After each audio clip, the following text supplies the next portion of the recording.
Bonjour à tous, ici Virginie Gabriel, coach et thérapeute en résilience et en confiance en soi.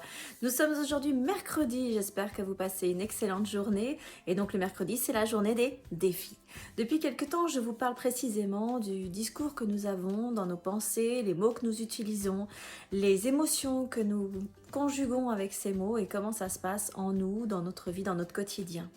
Je voudrais aujourd'hui vous proposer un défi en particulier. Bien souvent, j'ai remarqué que lorsqu'on manque de confiance en soi, lorsqu'on a une estime de soi très très basse, on ne sait pas trop comment parler de soi avec bienveillance, avec respect, avec valorisation. Alors si vous tout seul, vous ne parvenez pas justement à trouver des choses qui vous concernent de façon positive, de voir tout ce que vous êtes capable de réaliser, de voir également qui vous êtes et quelles sont les qualités que vous avez, je vous invite pour cette semaine à faire quelque chose. Alors parfois ça peut être délicat, parfois les plus intimidés vont peut-être avoir du mal, mais je crois que c'est essentiel pour vraiment vous regarder d'un autre œil.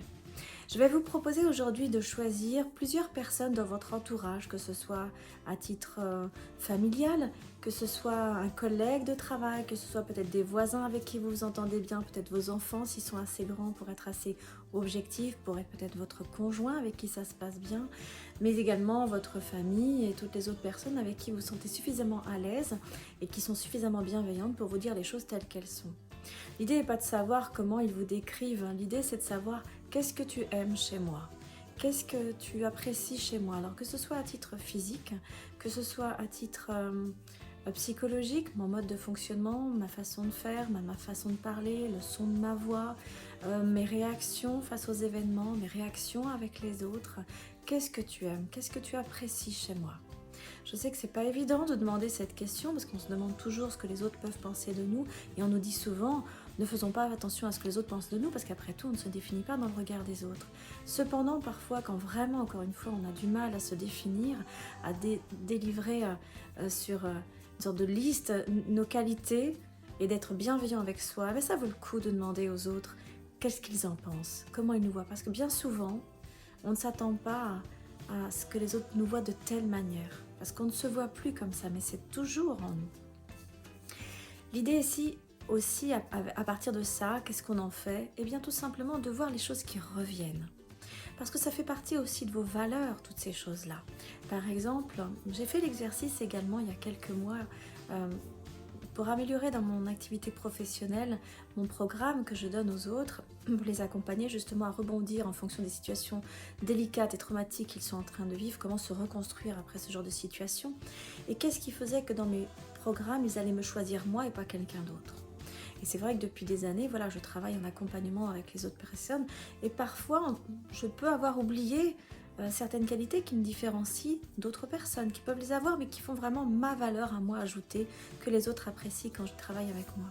Alors je me suis mise à demander la même chose à mes clients, à mes nouveaux clients, à mes anciens clients, à des anciens collègues, à de la famille, à d'anciens collègues de travail quand je travaillais aussi en indépendante mais en équipe.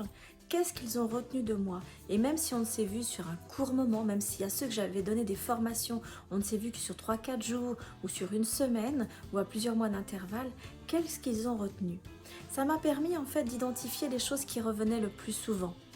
Et ça, c'est ma valeur à moi, c'est ma valeur ajoutée, c'est ce que je suis réellement. Est-ce que ça empêche mes défauts? Non, évidemment. Est-ce que ça empêche que j'ai des choses à améliorer? Non, évidemment pas.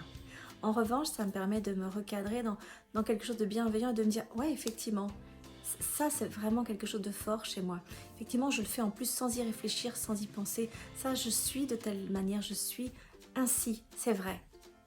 Donc je vous invite à faire la même chose, à revisiter un peu vos valeurs, à revisiter qui vous êtes, à revisiter vos qualités.